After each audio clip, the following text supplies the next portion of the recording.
ભારત બાંગ્લાદેશને કઈ નદીઓમાં આવતા પૂરના અનુમાન વિષયક માહિતી પૂરી પાડે છે?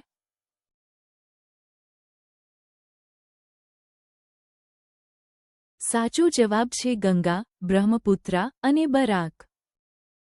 ભારત બાંગ્લાદેશને ગંગા, બ્રહ્મપુત્રા અને બરાક નદીઓમાં આવતા પૂરના અનુમાન વિષયક માહિતી પૂરી પાડે છે.